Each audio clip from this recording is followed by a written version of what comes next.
Let me see if this works. There we go. Even somebody from Netherlands figured it out. Thank y'all for coming today. I'm Brandon Presley. I represent you on the Public Service Commission and serve as your elected commissioner. And so it's always an honor to be in DeSoto County, and I appreciate y'all taking the time today to come out and express your opinion or listen into the case that we have before us. We don't intend today to render a decision on this case, but we're here, of course, to have Wilco Properties. They have the petition before the commission. They will be here to come forward. After that, if they have witnesses, they will put those witnesses on. Is Mark Thomas in the audience? Mr. Thomas, you feel free as an intervenor. If you'd like to come to the front, you'll have the opportunity to represent yourself. You'll have the opportunity, if you'd like to cross-examine witnesses, put on your own witness, and make any opening statement that you'd like to make after the company goes forward. Okay. Also, Mr. Mike McCool is here. Mike is with the Public Utility staff, serves as an advisor to the commission. I think he is going to give a brief summary of the case and what the staff has gone through as far as their investigation and anything Mike wants to share. Once we've gone through everybody having their chance to talk, cross-examine, redirect, all of that, then members of the public, we want to give you time to come forward and speak. We'll give everybody a 3-minute window of opportunity to come forward, and if you'd like to have your comments placed on the record. So with that, of course, this hearing is ordered. This is 2017 UN 169, notice of Wilco Properties Incorporated of an intent to change rates, terms and conditions for water service rendered in DeSoto County. Again, that's docket number 2017 UN 169. So I'd ask, we only have one attorney here, but make your appearance for the record, sir. My name is Jim Holland. I'm here on behalf of Wilco Properties. All right. And we'll just note that Mr. Mark Thomas is here as an intervenor, and those are the only parties to the case that it filed. So with that, Mr. Holland, you may proceed. I'd call Dan to the stand, please. Sir? Right here. You going to the stand? All right, let me swear you in. You swear the testimony you're about to give in this case be the truth, the whole truth, and nothing but the truth, so help you God. I do. All right, if you would come forward to the witness stand.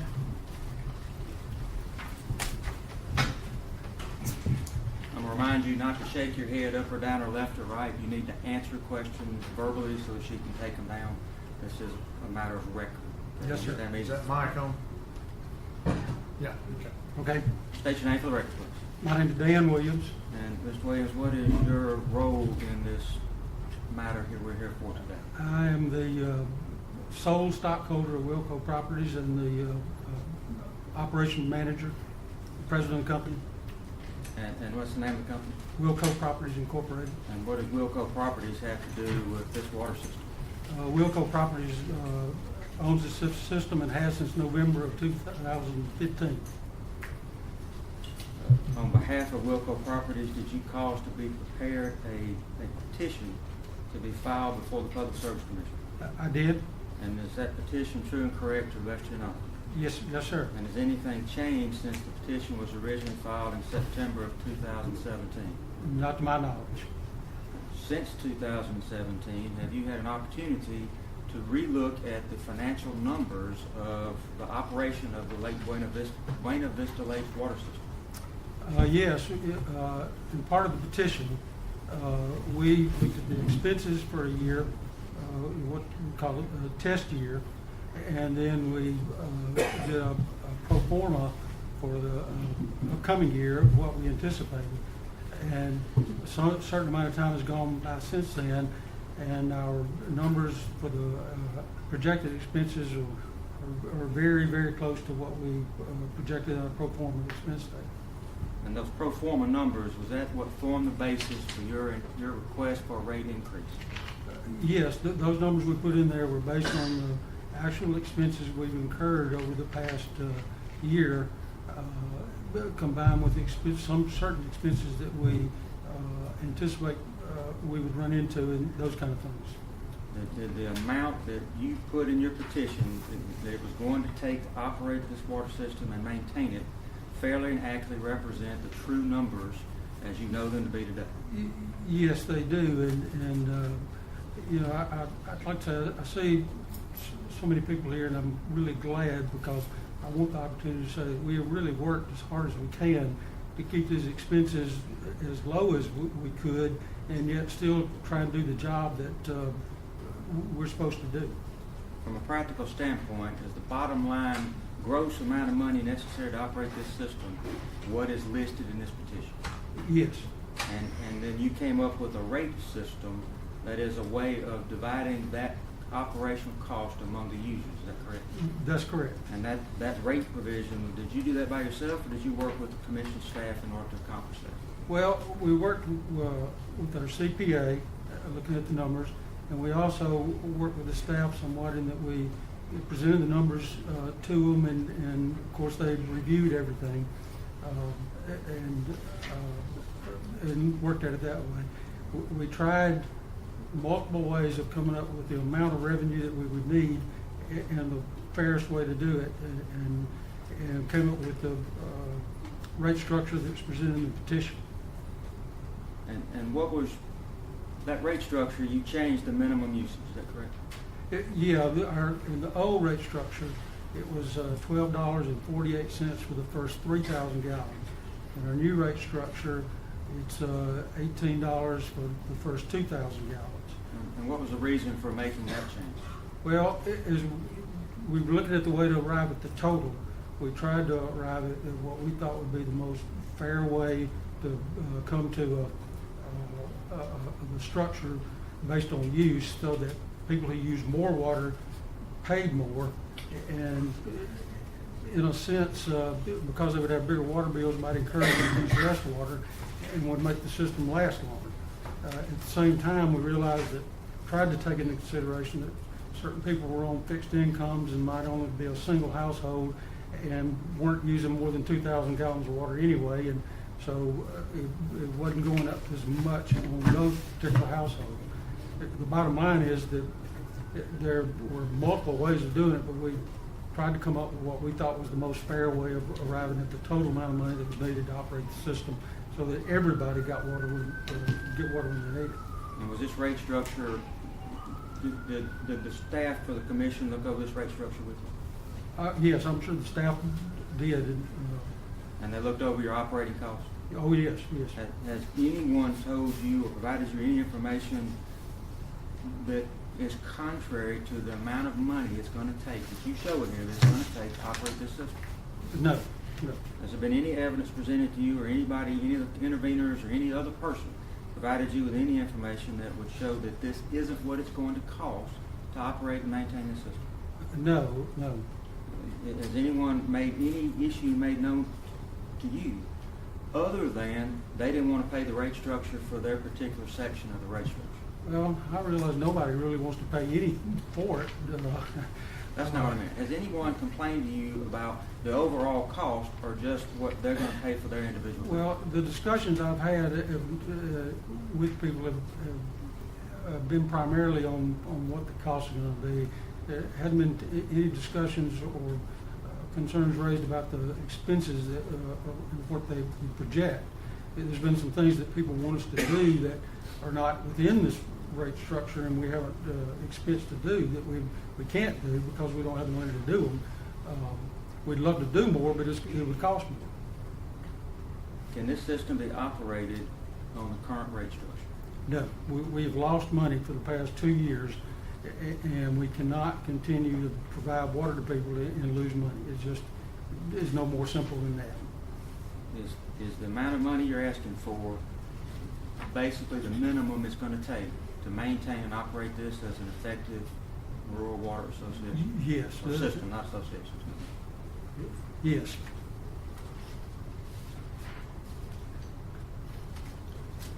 If the rate structure doesn't go into effect, can the system survive? Not long term for sure. The system is, as I understand the history of it, is 60 years old or older, and there's a lot of maintenance to it. There's a lot of maintenance that had done timely before we got it that we're trying to catch up on, and it's the older it gets, the more maintenance it's going to require, and the more investment it's going to require. For instance, We spent $27,000 on a new pump a couple of years ago that we somehow have to recoup the money, and that's incorporated into this. The other aspect of it is that there hadn't been a rate increase since 2005, so approximately a quarter of the increase that we're asking for is really just to take up for inflation in that 13-year period.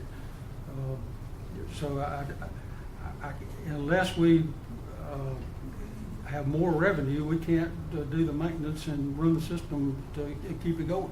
And you said you replaced one of the pumps on one of the, how many wells do you have? Well, there are 2 wells there, and one of the wells quit, I think it was November, but shortly after we got it, that they alternate back and forth. And we didn't want to go with one well, because if one went out, it would have been maybe months before we got it fixed. So we kind of on an emergency basis had to get that one repaired and replaced. And how old is this second well? I'm not 100% sure how old it is. I think it's been about 18 to 20 years old since it was replaced. So, And what's the average life expectancy of a pump? 20-year depreciation, I believe, is what we used on the one that we just put in.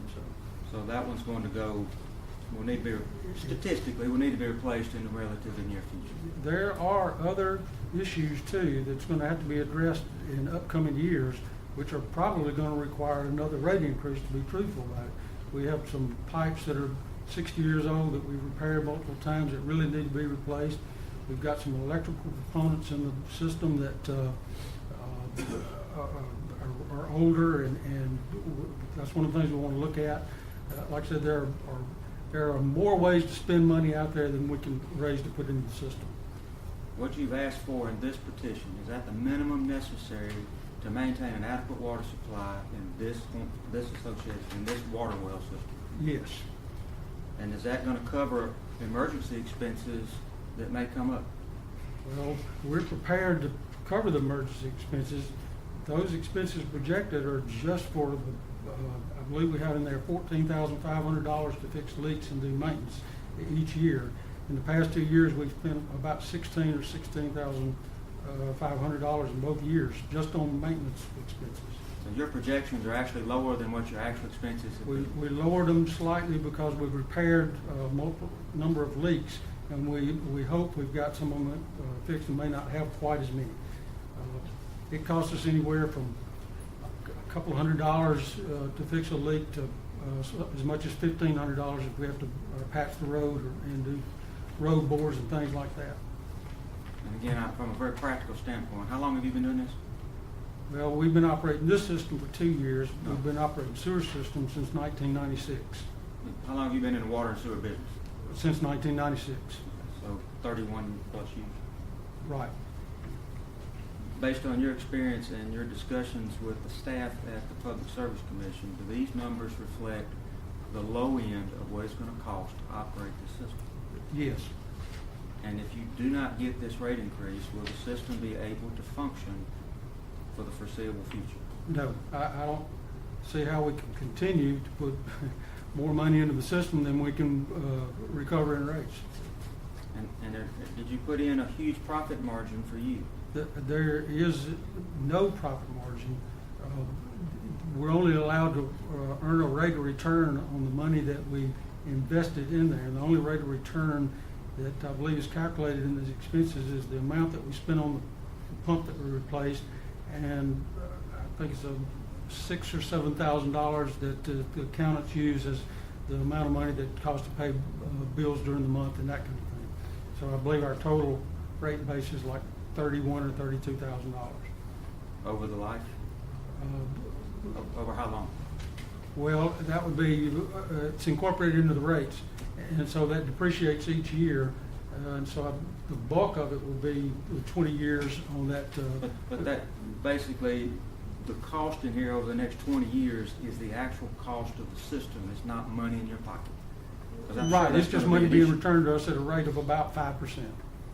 But the bulk of this money, everything that's in this $18 rate increase, is to operate the system in a fair and equitable measure. It is for things like electricity and repairs, and we're required by the state to have a license operator that lives within 50 miles of the system, and those kind of things. So it's to have a legal operating water system. Right. It's Correct. not to put money in anybody's pocket, it's to actually provide water to Buena Vista Lakes. That's correct. I think a copy of this is already in all of your records. I didn't make We'll admit copies. the to- entire file is exhibit. Thank you. Is there anything I didn't ask you that we need the commission to be aware of the basis of this rate structure? I think you covered it pretty well. I tend to the witness to the intervener and then to, I was going to call you the judge. What call you sitting up there? That'll be fine. The Thank you, commissioner. Thank you, Mr. Holly. Mr. Thomas, do you have any questions for the witness? Yes, I do. All right, if you would just state your name and Mark address for Thomas. the record. And I'm the intervener in the case. When you bought this water company, did you inspect the water system before you bought it? We did look at the water system. It came as part of another, there were some other sewer systems involved in it, but we did look at it, of course, and inspect it. So you knew what you were getting into before you got into it? Well, I knew certain parts of what we were getting into, but bear in mind that, water system, a lot of it's underground, and I looked at it pretty much on what I was told, and it does seem to be fairly accurate. So I would have to say we did look at it, and we knew within a certain, I guess as certain as we could be what was there and what we were going to have to do. All right. The amount of increase you're calling for is 61% increase from what Buena Vista is paying now customers? Is that correct? Overall average, there's a certain method that we're supposed to use in calculating that. It's based not on individuals and averages, but it's over, if I'm understanding correctly, it's the amount that we currently take in versus the total amount is the way Right. that's averaged. Right. Okay. All right. That's all I have at this time. Okay. This, I might clarify by adding that our projected or our actual expenses, gross revenues have been about $61,000. We anticipate the increase bringing in a total of about $96,000, I believe is what's in there. And that's where the 61% part comes in. That's how it's factored in. Okay. Now let me ask you one more question while I'm thinking about it. The clubhouse and the swimming pool Mhm. that's on the property, is that not being paid for? That was not being paid in the old rate structure. When we took it over, we really were not aware that there was a meter there. Within a couple of months after obtaining the system, we realized there was a meter there. And we were not charging the homeowners association. The way we looked at it was that the association would, if we charged them, they'd just pass it on to the customers in the form of association use. In our discussions with the staff and with Mr. Thomas as the intervener, we've agreed that going forward we will charge the homeowner association what they use. We looked at the amounts that we began to keep up with how much was actually being used, and the amount they'll pay would not make a significant difference in the overall incomes. And we kind of looked at that in our rate structure and our projected revenues and taken that into consideration. So that bottom line answer is we are going to start by doing that, by charging them after we get a permission from the commissioner to do so. Okay. And the swimming pool is on this meter, or is it separate? As far to my knowledge, the swimming pool is on that meter. We can't find any other way that we've looked that water will be supplied to the swimming pool separate from the clubhouse. Okay, well, I can't give hearsay about what I know, so. But, yeah, there's other ways of doing If that. there's another way, we will try and figure it out and try and figure out how to do it. Okay. All right, that's all I have at this time. Thank you, Mr. Thomas. At this time, Mr. McCool, would you like to, you don't have to come forward, you talk loud enough for these folks to hear you, would be good. And kind of give a synopsis of the case and what the staff's done. Okay. You want, My name's Mike Go ahead and McCool, remain I'm there. Director You of want Water to- and Sewer Division for the Public Utility Staff. we're actually a separate agency from the commission, but we are acting as an advisor to the commission in this case. Wilco made the filing September 29th, 2017. At that time, we reviewed the filing. We sent data requests to Wilco. We asked for a copy of their general ledger showing all their expenses. We reviewed all those expenses. We determined that the last increase for the system was in March of 2006. It's an old system, and it's probably 50 to 60 years old. Since that time, it is experiencing increasing costs just simply because it's an old system. After our review, we determined that Wilco for 2016 had an operating loss of $20,920. They were projecting an operating loss in 2017 of $33,901. As Mr. Williams stated, Wilco did receive a facilities certificate in 2016 to make improvements to the well. They replaced a pump at the well and made other improvements for $27,736, and those costs are recoverable. They were legitimate costs. After we had our review, looked at the responses to the data request, we did have a pre-hearing conference with Wilco and Mr. Thomas. It is our recommendation after our review that Wilco is losing money with the rate increase. They will simply basically be at a break-even position going forward. If they have any major repairs, this rate increase will not cover those costs. So it's our recommendation to the commission that they approve the increase. Mr. Cool, let me ask you a question on that. What, just to be clear for the consuming public, there's a difference between the revenue you take in, pays light bills, puts gas in trucks, pays for repairs, pays salaries, that sort of thing. That's included in revenue, but that's not profit. So when Mr. Williams spoke a minute ago of going from 60 million, I bet you wish, 60,000 to 90,000 in revenue, that is not the profit of Wilco, correct? That's correct. And the profit would be if this rate increase went into place. When we say the word profit, we mean money put in your pocket after you pay the bills. Would be what for Wilco? approximately $2,000. So Now that's assuming that they don't have any major. right, but I'm saying though, if everything went everything according, worked perfect, they would net approximately $2,000. they proposed a budget to us as to what it costs to operate the system. They have in their line breaks. We know those don't happen. We've got to pay the light bill. You got to have wells. The second well, for y'all, understand, I approved that at the time for that to be built because there to be adequate supply. Not for anything to go out to get a rate increase, but to make sure that when you turn the faucet on, you got it, and we don't get in a situation in which we have a crisis. So after they pay for the electricity, pay the help, put the gas in the trucks, maintain the system, read the meters, do all that. At the end of the day, all the bills are paid. You're saying that based upon their budget and no extraneous event, no hard winter with pipes busting everywhere, under what they're asking for in this rate increase, they would make $2,000. Approximately $2,000. Okay. Now, the other question in this for me is, and I don't think this will have a big impact, but of course we're looking at this over quarters.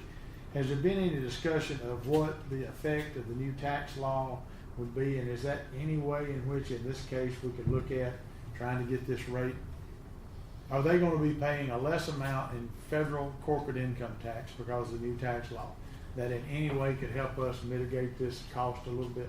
Commissioner, I don't think there was a provision in this rating, in this rate filing for federal income tax. Okay, so none of that was counted in. Well, I thought I read something.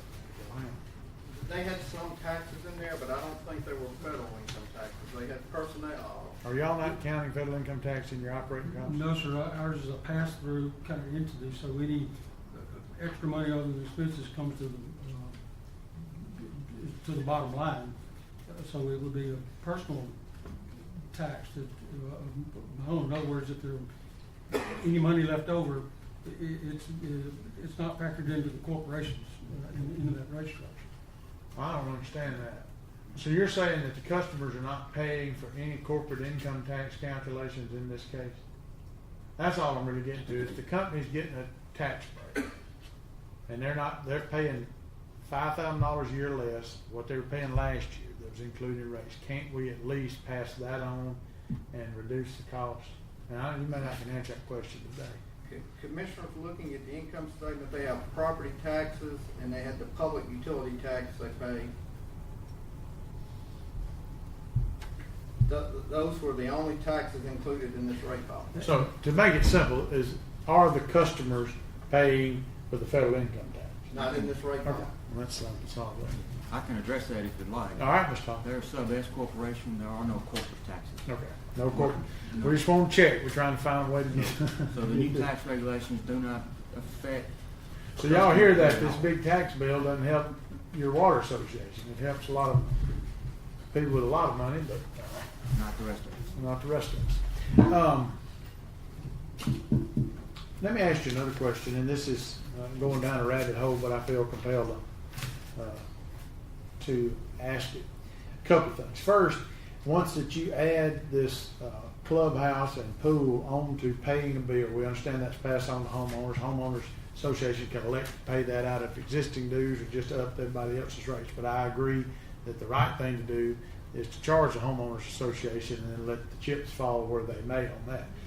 How much revenue do you estimate that bringing in on an annual basis? Well, the clubhouse is only used for meetings, so it would be the basic $18 a month times 12. Get 25.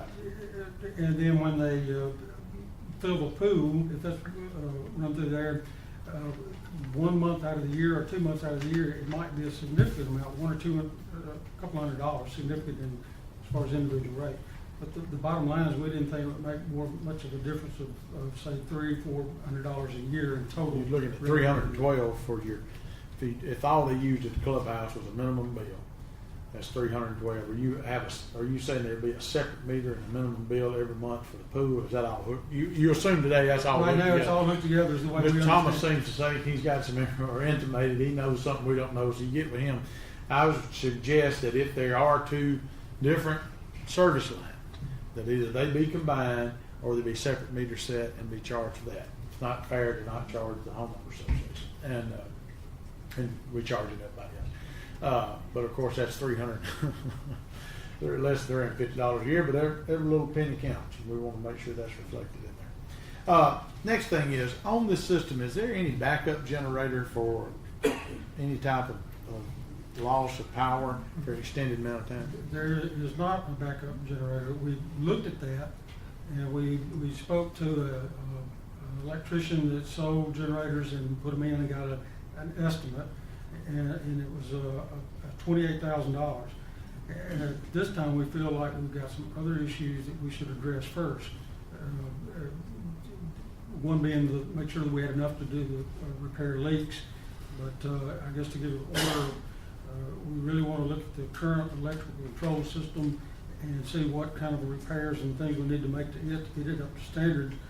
And then we've got some lines that are leaky that may need to be completely replaced. So we kind of try to prioritize, and when we look at it and realize there hadn't been a backup generator ever, it doesn't seem to be as big a priority as making sure what we got there is working correctly first. Let me ask you a question. This is totally off topic. Who's your power provider? North Central. Okay. North Central Electric Power Association. Isn't that correct? Energy. We have two up here, and I don't want to get them confused. It's energy. For the wells? I believe it is. Let me check that Is out. it Entergy? Okay, It may be if it's Entergy. energy, I would just suggest, we'll be glad to facilitate, they can come out and look and see if there are any That is one of the things we need to do. energy efficiency measures that can be taken to try to help you out to reduce that cost. Well, to kind of, I guess, give some backup information to that. Because we're all energy. He said, It'll be Entergy then. We had an issue 4 or 5 months ago where a reset button tripped, and we diagnosed it as being, we thought it was a transformer problem. And Energy came out and worked on it. We had another issue just this past Saturday, which indicates it may be something else. So we're looking hard trying to figure that out.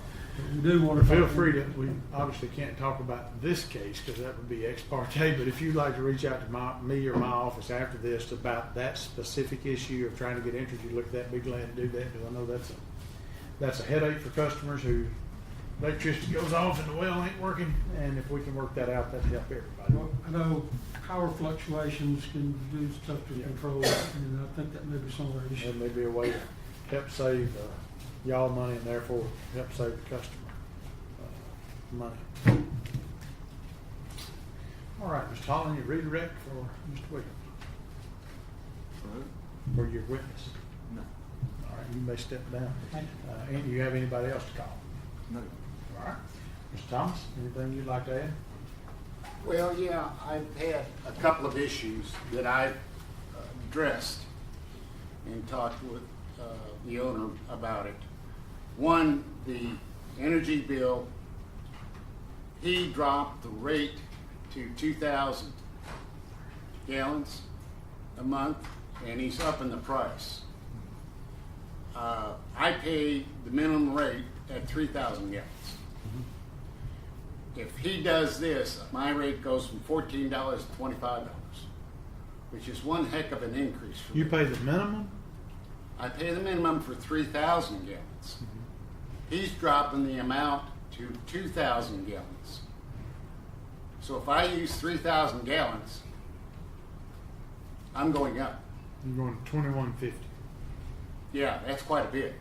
From $18 to No, $21.50. I'll be going from $14. Yeah, excuse me. You'll be going from $14. $13.38 to Yeah. $21.50.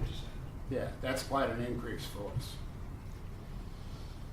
And then if we're a little bit over, then you go to the next step. That was one of the issues. $8.12 month. $8.12 month in increase. Right. Does that sound right? Right. So I tried to discuss it with him and come up with a rate, and he said he'd have to refile it, so he couldn't do it that way. So the other issue is the pumps going out. Nobody knows who to contact. There's no sign on the gate. There's no sign anywhere. When you say don't know who kind, you talking about for repairs, emergencies, after hours? In case of emergency, call We'll so-and-so. handle that before we get out of here today. And then We want to make sure before we leave, what it is, I want a cell phone number for you and a cell phone number for your operator. And if anybody can't get them on the phone, y'all call us. We don't put up with not being able to get a hold of utilities. We can handle that. All right. The next issue is when some repairs are being done on the line, the water line, they don't flush the line. As evidence here, this water filter came out of 3 months. This water filter came out of 2 weeks. This is what it looks like brand new. There's dirt plugging up everything. And people with, there's a woman that had her heart replaced. And she can't have any kind of contaminants in her water. Yet she's getting them. And they're not flushing the line. There's 2 spigots on the line. When they do test, they do it at the water company. I live at the other end of the subdivision. No tests are being done down there. They didn't even know that one water spigot was there. Now, are you calling a hydrant a spigot? No, this is a plain Just a old blue flush? spigot. Just a flush valve. It's a flush valve that they use, and they use for testing. So if they open a line somewhere, they can flush the whole dirt out of it, but it wasn't being done. So you got toilets with dirt in the bottom, plugged filters, plugged everything, and we don't know what kind of contaminants. The other thing is, they say to boil your water. Well, there's no way of everybody knowing when to boil water, when not to.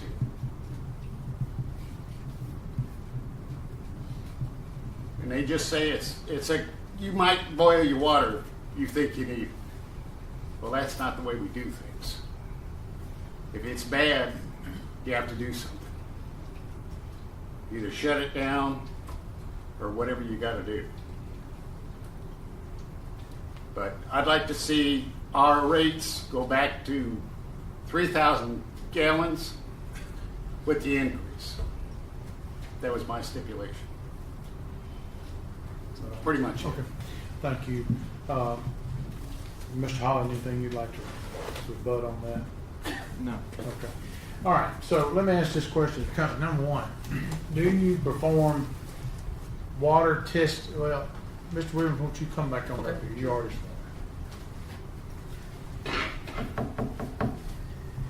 Does Wilco or its employees perform water testing as required by the State Department of Health under the Safe Drinking Water Act? We do. And how often is that done? I believe it is once a year, correct? You only send water samples to the health No, department? it takes a sample once a month. That's correct. And- But the health department comes out once a year and does an assessment, correct? And we just got that assessment this week. What'd you score on the out of 5 points? What was that? They performed the inspection, have not gotten the results back. On the inspection, we've got the water sample report back for. What about your capacity assessment? The last one we had, You can score top of a 5, managerial, financial, and technical. 3 categories you can score top is a 5 point. I believe it was 4.5 overall, wasn't it? This is He's about- not on the stand, so we can't change This, it. We can put him on. We would have I to do that for understand. that purpose, John. So, you would? Okay, well, we'll call him in a minute then. All right, the other You can thing. swear them both and talk them both at the same time. Yeah, I think we'll do that. Would you state your name a minute? What's your name? Ross Williams? Ross Williams. You swear to tell, in this matter you're about to testify in, you swear to tell the truth, the whole truth, and nothing but the truth, so help you God? I do. Now, what'd you score out of 5 points? I believe it was 4.5. Don't have that And information that was in a front of me. capacity assessment by the Correct. health department. Matt Albritton was your engineer? Eric Eric Williams. Williams. Very good. Yeah, are you the operator? I'm not. What do you do? I'm executive officer at Wilco Properties, mainly run the office. Okay, so you don't do any of the work out in the field? No, not on the water side, only on the sewer side. Okay. Who's your operator? Don Phelps. Okay.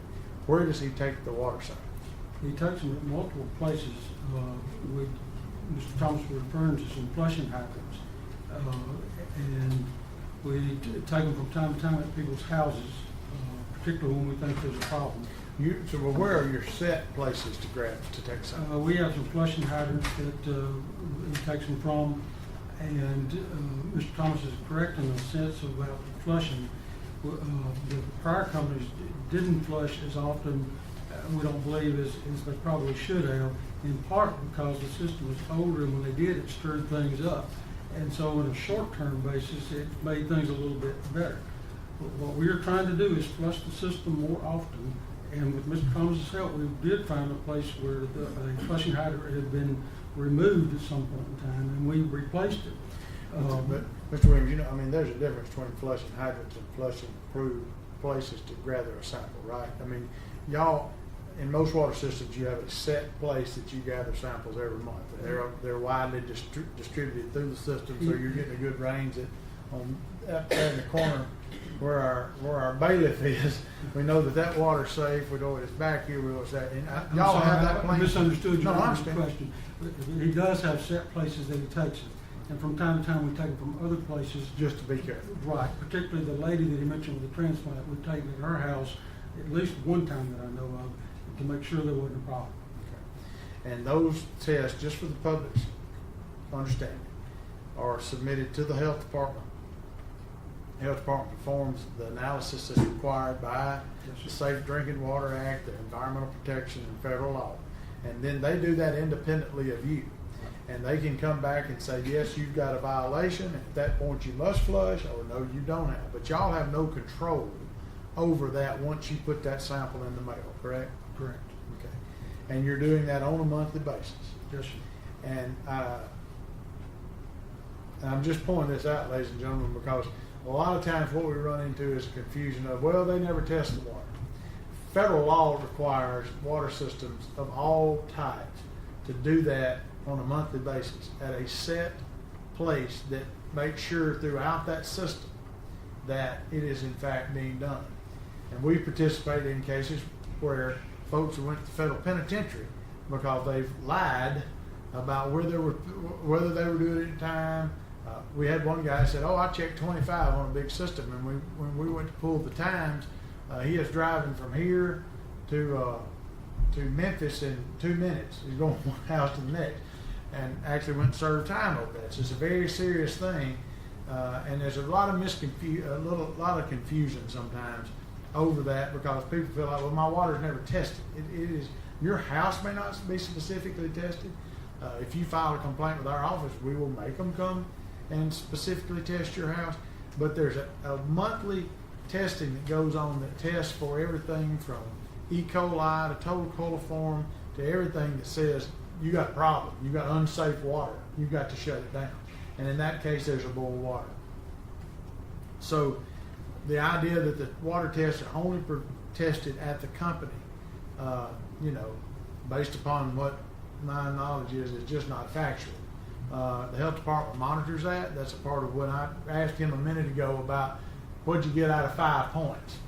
Annually, the health department comes to every public water utility in the state, and they evaluate them in 3 categories. On their finances, whether or not they're taking in enough money to pay the bills and maintain the system. Because I can carry, and Mike has seen this throughout his 30-plus year career, that there's systems in which don't take in enough revenue to fix a pipe. So then you got pipes broken and busted, and you said that. Pipe busted. I figure you're tired of standing up. Well, there's something I wanted to add to that. We'll allow you to do it in just a minute. Pipes are busted, cannot get repaired. We have situations of water systems where they can't pay the power bill to keep the pump going. And why? Because they never kept their financial house in order and were actually charging what it costs. Now, I'm not saying that every time a utility applies to us, that money should be right or it should be approved. I want y'all to understand what all goes into the proceeding today and why it's important that there be adequate revenue to keep a system up to be able to make sure water delivery is out there. So the health department comes in annually and they look at 3 things. Technical side of it, do you have a water operator? Do you have fences around your water tanks? Do you have the well? Is there physical plant security? How are you doing? How much loss do you have on your lines? Meaning, how many leaks do you have? They can calculate on your master meter how many gallons of water you pump, how many gallons of water you bill. And there's going to be a difference, which indicates what? How many gallons of water you're leaking. And they deem you for that in this assessment. They look at everything from, is your water operator there?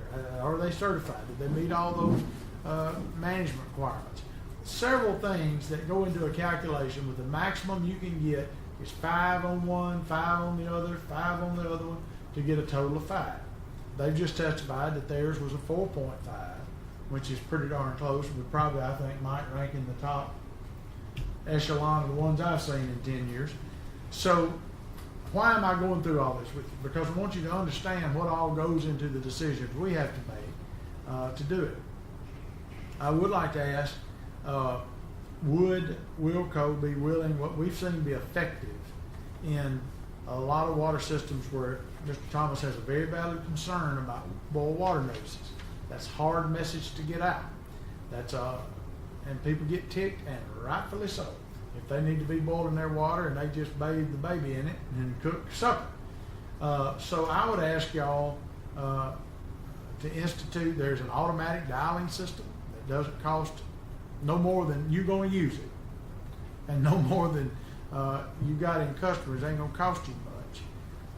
That I would ask you to implement using, Mr. Williams, and take your customers' numbers, allow them to enroll in that, and when you have a boil water notice, it will call you on the number you're choosing, and say, Mr. Thomas, we've issued a boil water notice so that everybody at least can get it on their voicemail or can get a phone call.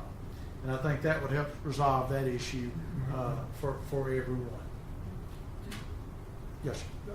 I was going to, I guess in a sense, add just a little bit of that. We have realized the not just the importance of the boil water notice, but there are minimum requirements, and we've been doing those. Sure. Posting them Love at it. the TV. clubhouse and trying to get them on the Facebook page of the homeowners association. But we do want to do exactly what you're talking about and start getting phone numbers where we can contact people and do that. What I'd like to put in this, Mike, is for our proposed order, is that we order them to come up with some system in which to notify customers individually of a boil water notice, and that can be some way. Our goal here is for you to at least get a phone call or an email or something to the, maybe what you say is you could have a master list of email addresses people want to email, pop that out in 2 seconds. People want to be called, and you have them called, and let that be of the customer's choosing, and allow people to start enrolling in that effective May 1st. Y'all get that up and going by then, can't you? Yes.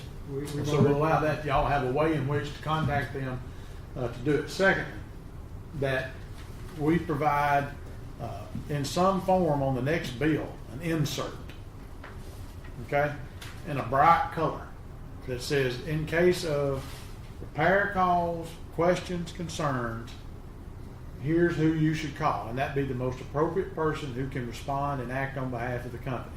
And we'll ask that y'all provide us a copy of what you put in the bill insert as a part of this case. That's number 2.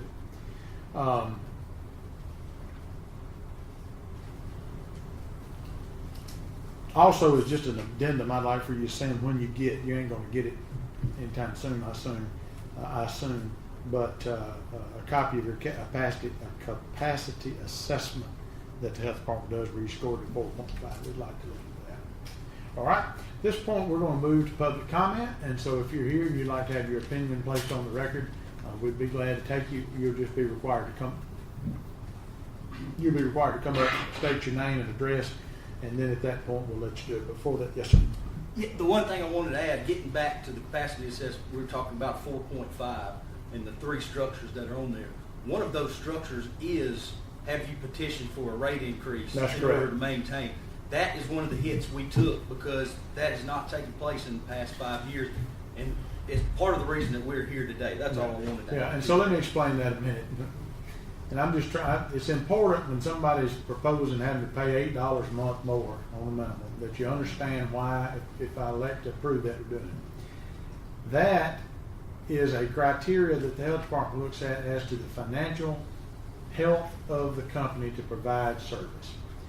What we run into many times is the USDA will not make loans to certain qualified utilities to extend service because they're not charging enough to pay the bills. And so why do they not want to make those loans? Because I don't think they can get paid back. And so that is a question that comes to people like Wilco as they go forward. And so that may be probably one of the reasons you're not a 5.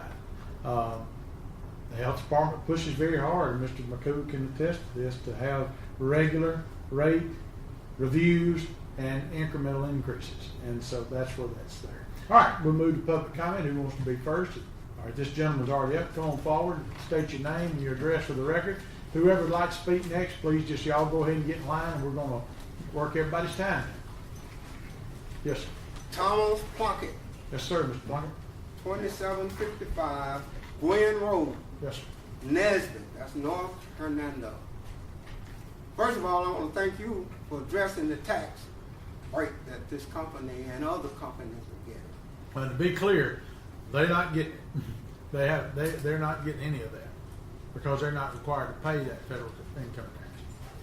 I want to thank Mr. Thomas for the issues that he addressed. I am pretty well just now learning that the minimum was $12 for 3,000 gallons. I don't know how many people in here have not paid, have been able to pay just $12 a month for water. but mine run anywhere from $25 to $30, and there's only 2 of us in the house. That's How much usage do you have? I don't really remember. All I know is the money. I don't really pay the gallons that much attention. I just concentrate on the amount of money that I have to pay. And $12 for 3,000 gallons, that means that I must be using a lot more than 3,000. Yes. So to address what he has said, now they're telling us that they want $6, I believe it is, for a third less of the water, which means that we will probably be paying anywhere from $35 to $40 perhaps for the amount of water we use. And to me, that certainly is not helpful to us. I would put it that way. It's just 2 of us in the house. So I don't, since the extra money that we have to pay for the extra amount of gallons that we use, it seems to me like that would be sufficient to take care of the little money that the few gallons that we use, over 3,000 gallons per month. And you said that they don't get the tax breaks. I don't understand why other companies can get tax breaks and they can't get tax breaks.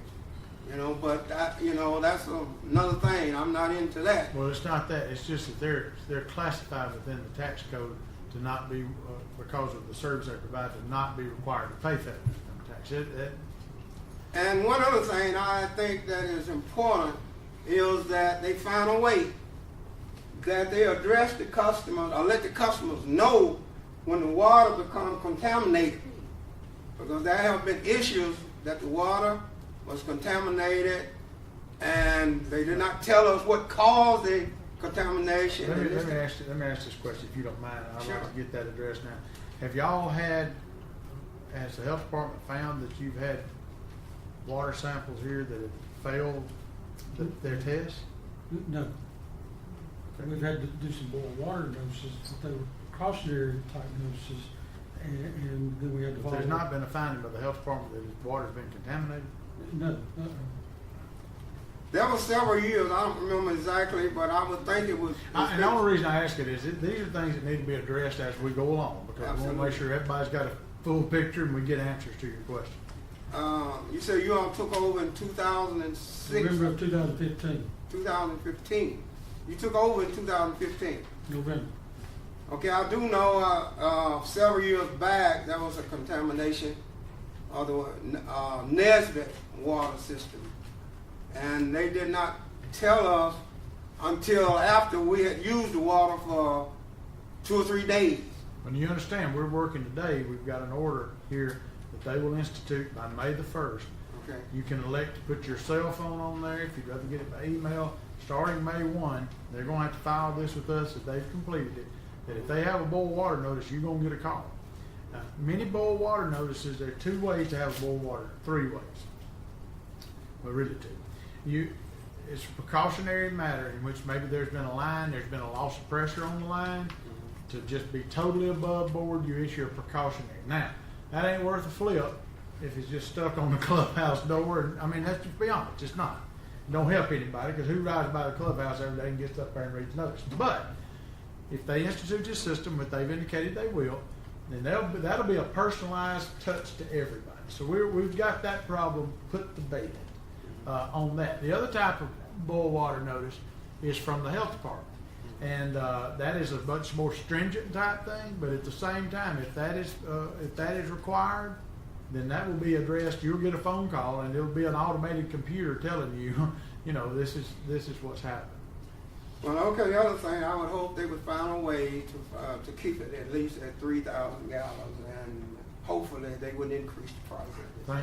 Thank you for At least participating. there's quite a few senior citizens that's on this water system. We appreciate you taking time to be here. I know it's the middle of the day, so thank you for that sacrifice. Yes, ma'am. Your name and address. Donna Miller, 8898 Black Panther Cove down in Buena Vista. Yes, ma'am. Thanks everyone for attending and all the information. You've been very educational to us. What I'd like to know is, what are your plans to resolve our issues with our groundwater and the pieces of that we're thinking that is cast iron that is coming through our water system? Now, I have some questions, so do I ask all my questions and he answers? How do we do this? We sort of like a Pentecostal camp meeting. When the Spirit hits you, you just ask him, okay? So Okay, so you let's- ask him and he's gonna answer you best we can, unless it's something his lawyer don't like, we'll do it. But Okay. I sort of try to do these things informally and talk everyday language, because we could sit up here and talk accounting and engineering all day long. Y'all wouldn't know more about it than when you came in the door. So Perfect. ask him and we'll go from Okay. there. The problem with the rust in the lines is, which I really believe it, without doing some kind of lab analysis or whatever, but when I see the filter and that kind of thing, a lot of that is from pipes and even from hot water heaters inside the homes. And there's not much we can do about those. My first reply to you is that I believe we need to flush the lines more often, which in the short term may create a little bit more of a cloudiness problem. But that's what we're gonna try and do, is flush the lines more and on a regular basis. Now, let me ask you this, Mr. Williams, don't mean to interrupt you, Ms. Miller. That's something else that we could put in this order, is y'all to file with us a flushing schedule that can be worked out, and ask you, when you do the billing insert of the number, possibly include that in there. And the reason I say that is, flushing has to be done. To do it, gets what happens when you flush. It gets dirty. Loretta Lynn had a song that said, everybody wants to go to heaven, but don't nobody want to die. You know, everybody wants clean water, but I tell you, it's going to get dirty for a minute to flush. But maybe if y'all came up with a schedule that just a notice to customers that, you know, we're going to start flushing on Monday morning, or what, y'all come up with a date. But something, you know, maybe a schedule for the next 2 months so that people can be informed, I think would be helpful. So we'll add that to this. We can do that. And these are simple measures, don't cost anything, or that little dialing system, $10 maybe. But it's something in which information is just so key. And I think if we at all communicated better, we wouldn't have, you know, there wouldn't be as much objection here today. And we're going to try to work that out. So that's an answer to that. Thank you. Okay, yeah, because also I mentioned, I'd spoken with Don Phelps on March the 1st. I had suggested to him about a texting app that BVL has that we say, okay, your dues are due by April the 1st. So people, residents, we sign up, they send out the text. Now, you've implemented and suggested that they do that. And let me say To this, do they the can whole- use a texting app, a calling app, an email, Correct. whatever. Just, Right. That'd be up to y'all's choice. Can we also add, you're saying add the bull alert. Now can we add the water is clear and now you can use your water? Oh, No sure, bull yeah, alert. that's a part. Yeah, that's a I'm part. just, not to me. If you don't say that, then my mind's not Sure.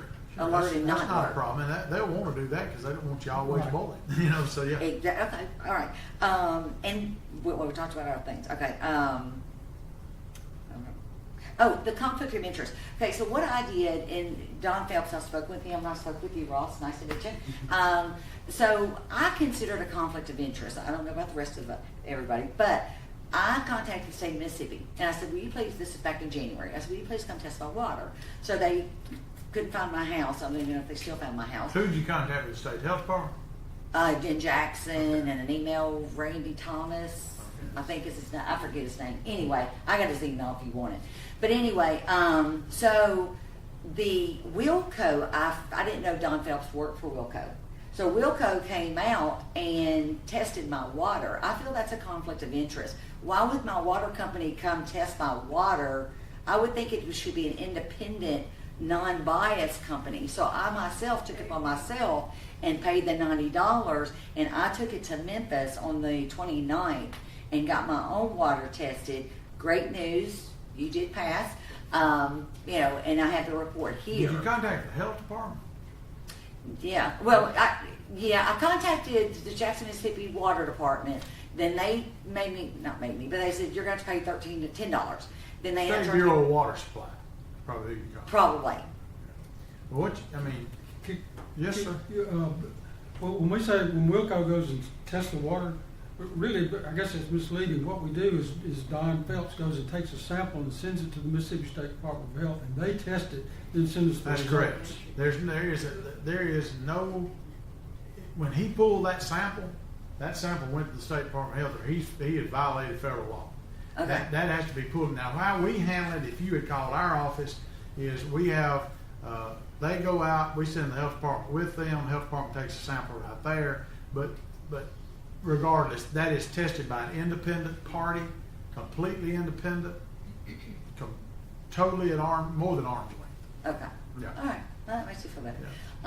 We don't Also- grade our own, we don't allow them to grade their own papers. Also in the text, we would like, and I spoke with Don Phelps about this, what we would like is, you have a line, have a leak. Don, I said, well, can you send us a text, if you get this app or however notification you get, and say, okay, we're going to be in your subdivision Friday afternoon at 1 o'clock, and project we're going to have no water until 5 o'clock.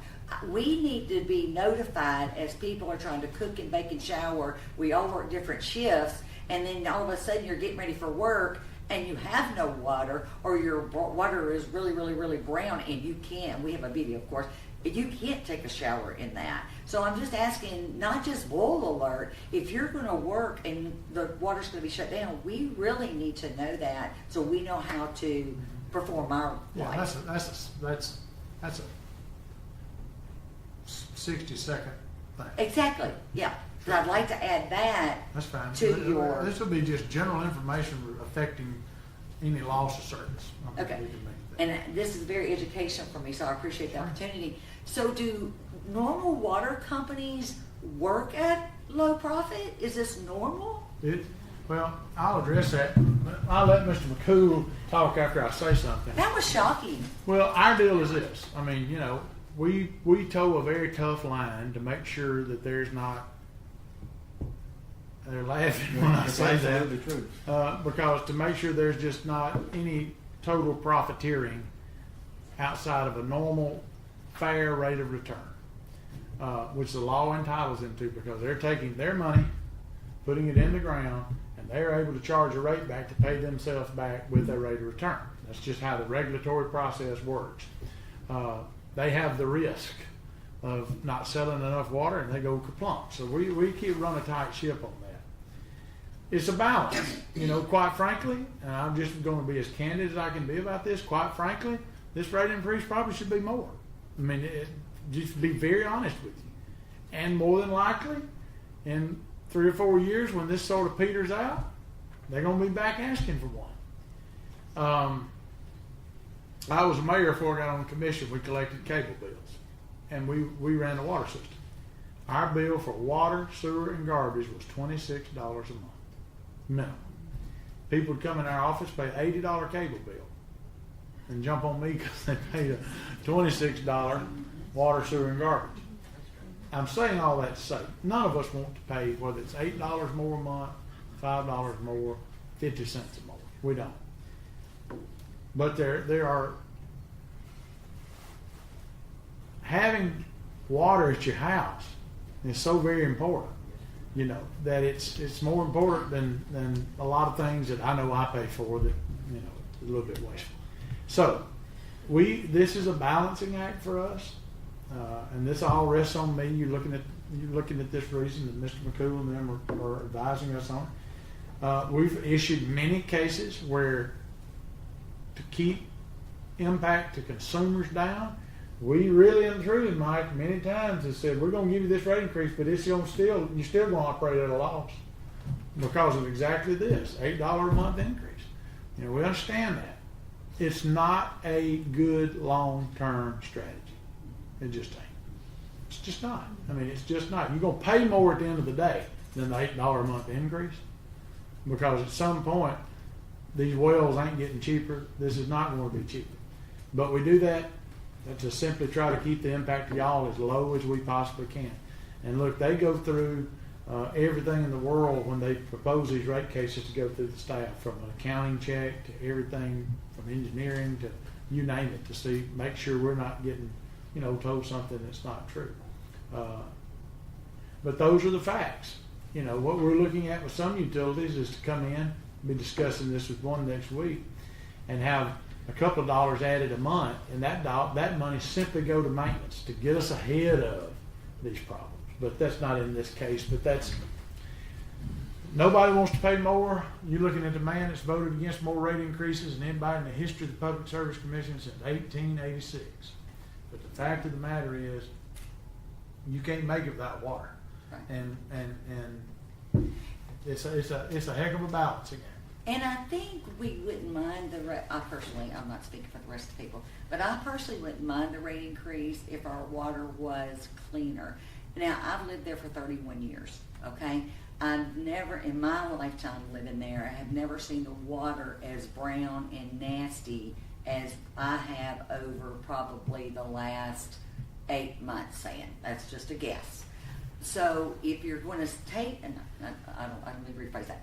If you are going to increase, not take our money, if you're going to increase our rates, we definitely want clean water. We don't want the same service we've had in the past 6 to 8 months. We don't want our dirty water. So I think that's important. And this flushing plan will get us there. Right. And I ain't sending nobody to prison, but before you go on, understand that flushing plant is going to give you brown water every time they flush. Yeah, temporarily it's going until to. the system's cleaned, and every pipe that has a leak puts clay and dirt and stain in your water, and that's a 60-year-old system. It's not going to be as clean as it was when you moved out there until all those lines were replaced, and that's not going to happen.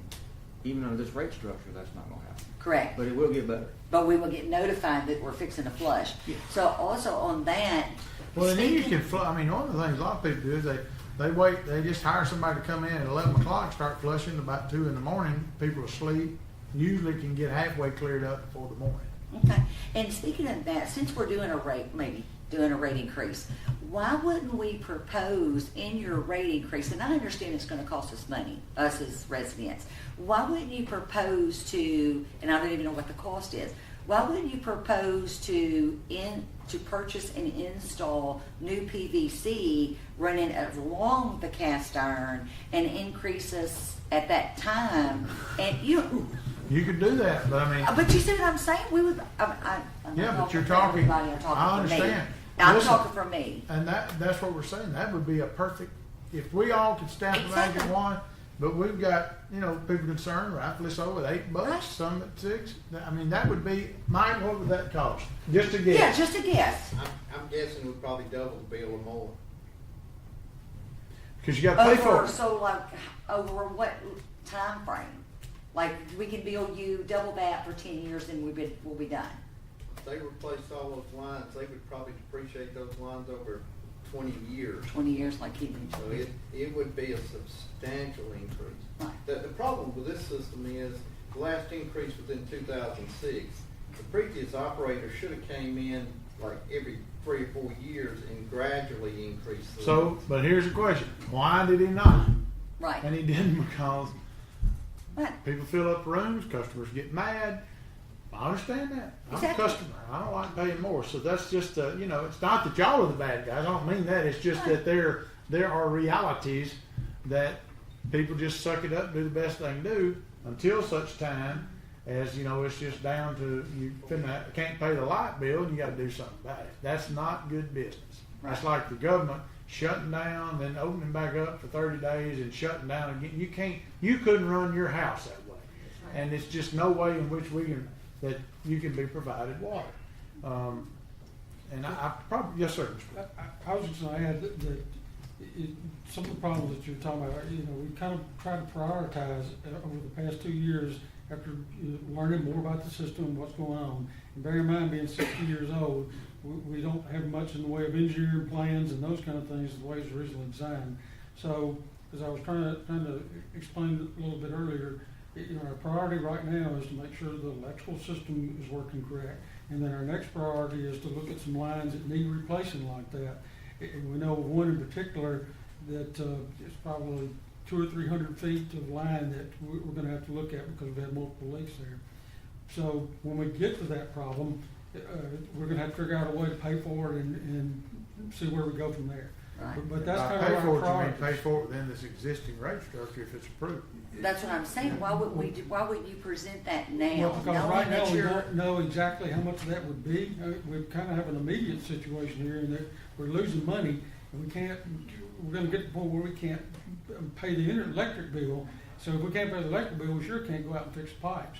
So we're trying to make sure we can keep the system going long enough for us to identify where we need to make some investments into the. So let me make a but suggestion. it kind of. Go ahead. No, you go ahead. It's kind of like, I own my own business. I have customers, I know about what you're talking about. So why wouldn't you propose in your budget to the commissioner and to the judge here and say, I am a commissioner. oh, sorry, okay. I ain't a There you judge. go. So why wouldn't you say, okay, we want to increase the rates for the water usage in the 3,000, 2,000, and that's going to be $21 or whatever you calculated. But we also would like to propose to be approved, we need an extra $5 a month or $10 a month per customer for the replacement and the budgeting of the parts that you already know that you're going to run into and you're going to lose money. Okay, well, I guess the best way to answer that is that, first we gotta identify exactly where the problems are. And Oh, I thought you said you knew. We This know one area. an approximation, I guess is the best way. We know there's something there, but we really need to have an engineer tell us what we need to do, which will take some time for them to study, and then get some costs on what it's gonna do before we can propose what the increase is gonna do. And all of that takes time, and some of these problems, particularly this pipe problem, we really only become aware of in the past 4 or 5 months, which has been since we filed the original, this Oh, petition in September 29th. So, like I said, we've had it for 2 years, and it's taken us time to begin to understand where some of these problems are, and where the priorities are. Right, and like I said, it's probably been 7, 8 months, so We want to address them, you're but right, it's you're in gonna take that, us time to, yeah, you're in that time frame we don't still want to do the figuring it wrong out. thing. Yeah. Is what I'm trying to say. Spend a lot of money we don't need to spend. Right. Oh, I understand. I mean, I know you're in business not to make a profit, as I just learned, but, and I cannot be aired on TV, just to let you know. Thank you for your time. I appreciate Thank you, y'all's Ms. Miller. information. Thank you for and taking as time. well. Thank you for taking time to be here today. Yes, ma'am. My name is Patty Ray, and I live at 89. Right. Ray. Right. I live at 8901 Black Panther. And Miss Donna has answered most of my questions already, but I'm not quite understanding. You're saying you want to cut it down to 2,000 each month to try to, try to help some of the people, that are on fixed incomes and stuff. So what if you're out of town and you're not even at home for 2 months? Are they still going to get a bill? Yes. See, I don't understand. Well, I mean, let me give you that example. We get that a lot. If you don't put a sack of garbage out on the side of the road, you still pay a garbage bill. Why? Because they got to run the truck. The service is available. It's there, ready for you to use. And if we did not run a minimum bill every month to everybody, so that, because it's costing $18 in this rates case scenario, $18 a month just to have that readily available to you and to run the system. So if that, you see, if you could take that out. We do that in gas companies sometimes, where they have a rate where you can say, okay, Atmos, I won't pay you in the summer. That's fine. You take it out, but you still got their expenses aren't going away. So you just pay a little bit more when you hook back up in the winter. Does that make sense? Yeah. It's the availability of the service to be there.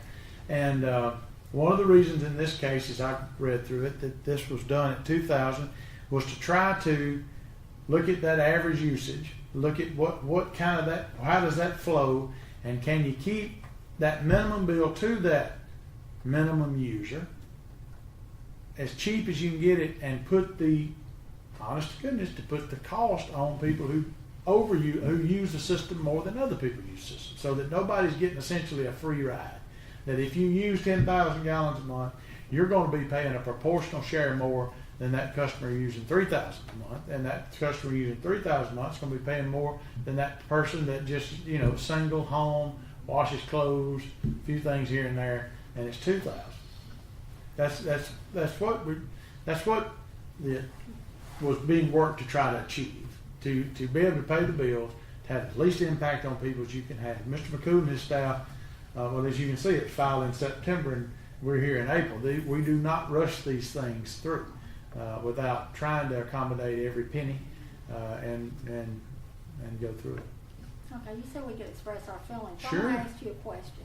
Have you ever personally yourself came down to Buena Vista after you've gotten all these phone calls about how nasty the water was and actually pulled some and looked at it yourself? Pull some of the samples? No, I've not myself. Because I think if you did, you wouldn't want your wife or child or grandchild in it. I don't even want my dogs drinking it. My husband, that's another story. You must have good life insurance on.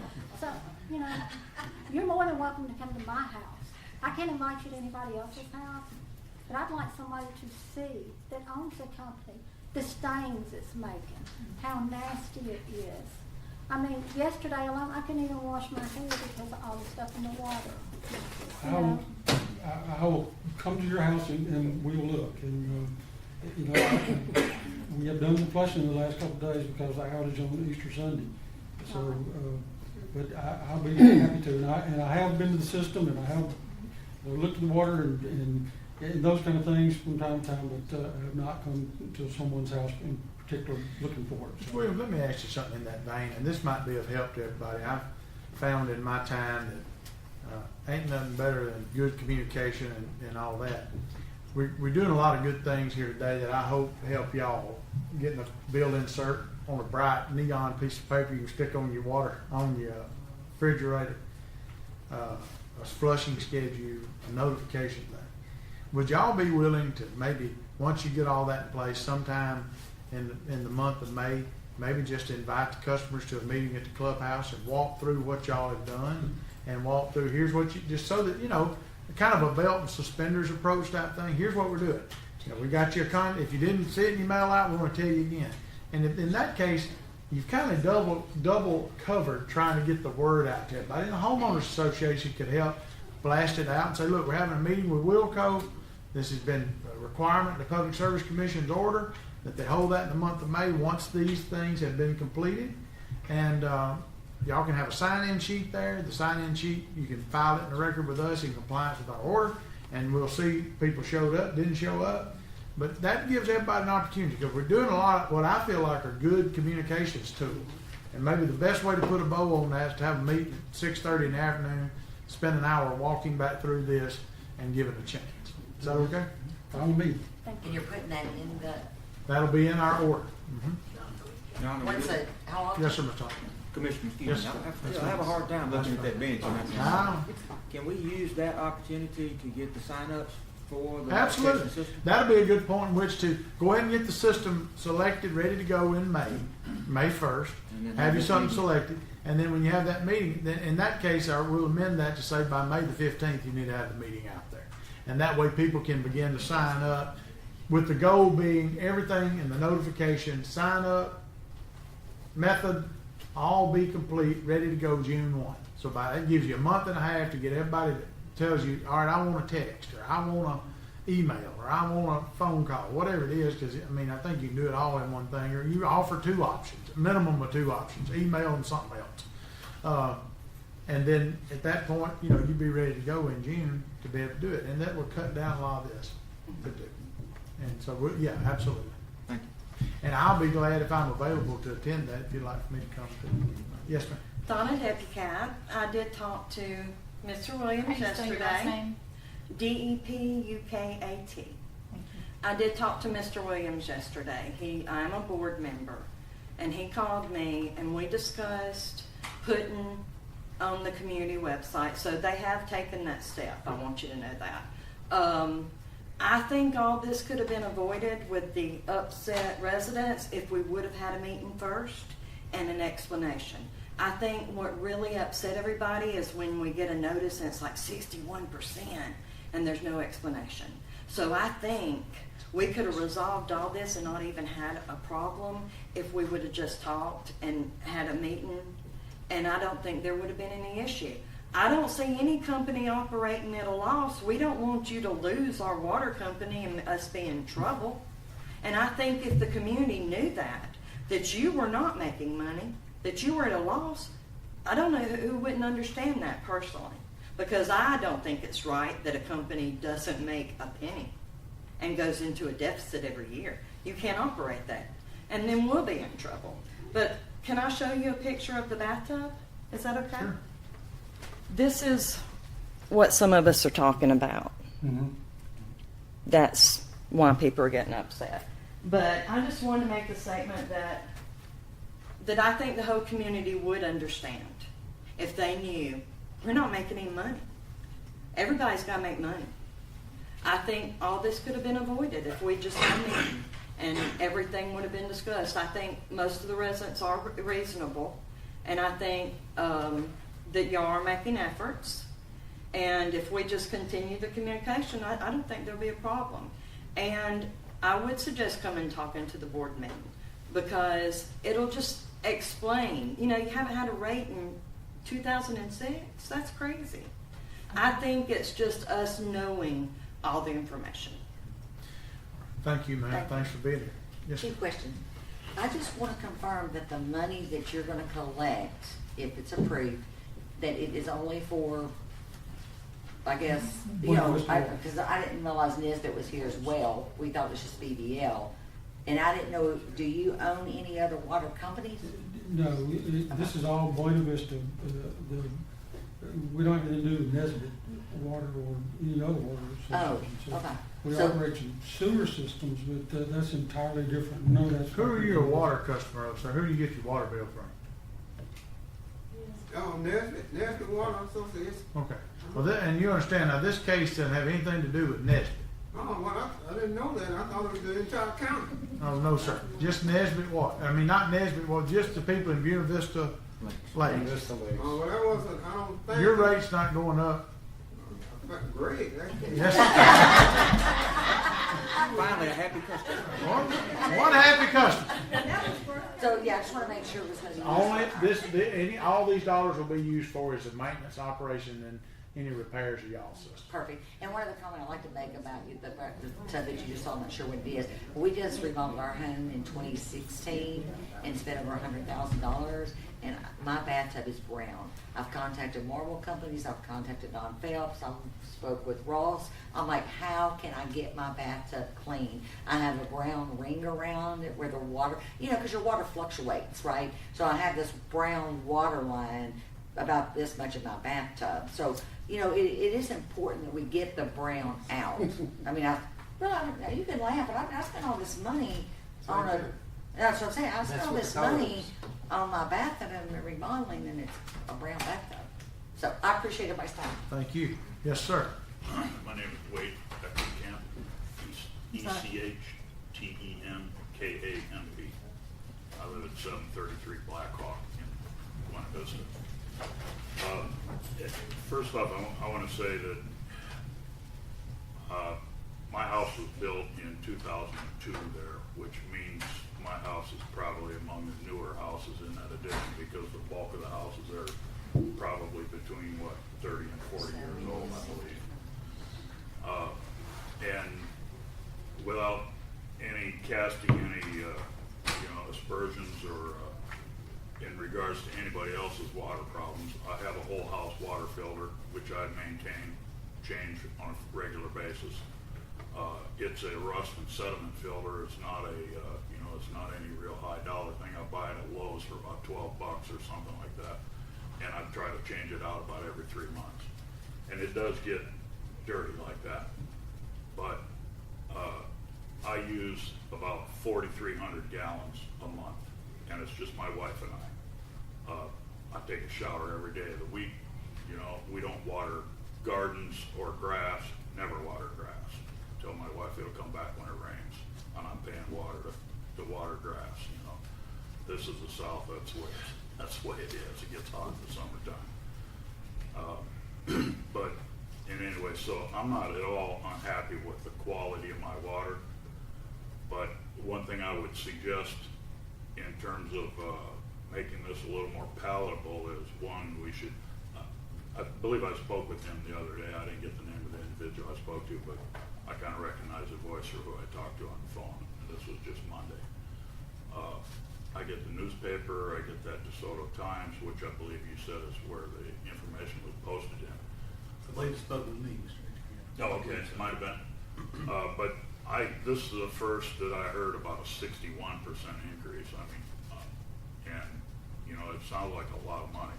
Personally, not going to make a difference in my standard of living. we're probably talking about maybe $5 or $6 for me, something like that a month, maybe. And I don't deny the right, you know, or that the business should be able to make a profit, and certainly at least break even. I mean, as Mr. Thomas knows, I ran a outlet, if you will, for a major airline in this city for about 12 years and never lost a dime, always turned a profit on our operations. So I understand the importance of that, but I think one thing that, like I said, it would make this more palatable is that rate increase and the explanation of the rates should be on the back of the next bill after the rate Did y'all, increased. we require a notice of billing to be put out. I mean, notice of a rate case to be put out. We did, we put it on the back of the bill and we would send a letter too. This would have been like September and October on that date. So to my knowledge, Who got a letter in here? Such thing. So Anybody not get a letter? yes, maybe I'm the only Okay. one. I don't know. Yeah, we require that to be done. Okay. Yes, so that's part of our rules. We won't move forward with the case until the notice to customers. Okay. So, but anyway, I think that in my experience probably goes to what you're saying, that there are different areas. I don't know where you live, for example, in relation to me, but like I said, my house is newer than the bulk of them in there, so maybe that has something to do with the quality of my water, you know, line from the street to my house or something, I don't know, but, or maybe my water.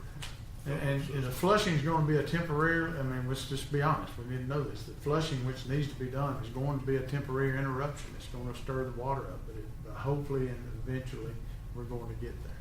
Okay? And I'd like to address the question to yourself. Yes, sir. Some time ago, I called the state public, I think it was actually the Board of Health, and I asked them about this boil water notice situation.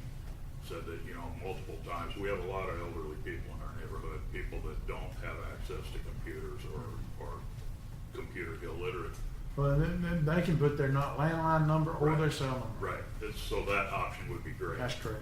But I talked to someone in that office and they said that they would place me on it. I provided my email address and they would place me on a list, so when there was a mandatory notice that I would get an email. Well, we didn't get anything for this one, and then I find out why. Well, mandatory is when, because it was not that's correct. a situation, this was a precautionary notice. That's correct. That's correct. But I found that out on Tuesday from the barber over here, who happens to be our county commissioner as well. But I hadn't even known that. I was out of town on all day Monday. I was aware that we had a water pressure slash event, whatever you want to call it. But, Well, we're going to hopefully resolve that with our new system we're asking Okay. them to do. All right. that's all. Thank you. Thank you. Thank y'all for coming today. We appreciate you taking time with good, clear communication. Yes, sir. Yeah, I'd like to make a couple of comments. One, that the water system under the old operators was being flushed. I talked to the guys that ran the system, and they would come up to the different places in the community. And if they broke a line or something happened, they would come out and flush the water, and then they would test it. So under the old system, it was being done that way. And another comment is that I think it was Thanksgiving or Easter, whatever it was, the water went out, and I called your worker here, and I said, we don't have any water pressure. He says, well, it's your filter. I'm going, no. Come to find out, the whole community was out of water. And he says, well, we'll have to fix it. And about 2 hours later, and I was the only one that called. And another thing is, this water rate increase, I was the only person that became an intervener on this. And there's 200 and some odd people in this community. So I would think somebody would take some initiative other than me to do this. That's all I'd have to say. Okay. Thank you, Mr. Thomas. All right. Mr. Hall, anything? Yes, ma'am. We weren't aware at first of this, or there would have been board members and other people involved. I did get a notice from you, but it's just not all on Mr. Thomas. That's why all these people are you. I understand, and I appreciate him participating. I hope we've been able to answer some questions today. Just to recap, again, company will select a method of automated notification by May the 1st to file that with the commission. They'll set a meeting for all the customers in Buena Vista Lakes that are affected by this proposal by May the 15th. Also, in the next billing insert in the month of May will be a bright neon insert with names of the appropriate contact people during the day and after hours on holidays. They're going to formulate also a flushing schedule, looking out on maybe days of the week, and we're going to leave that in some sense up to, they got to be able to be nimble about that. But to also, once they put that together, to file that in our case, and then to make that as part of that same billing insert in May.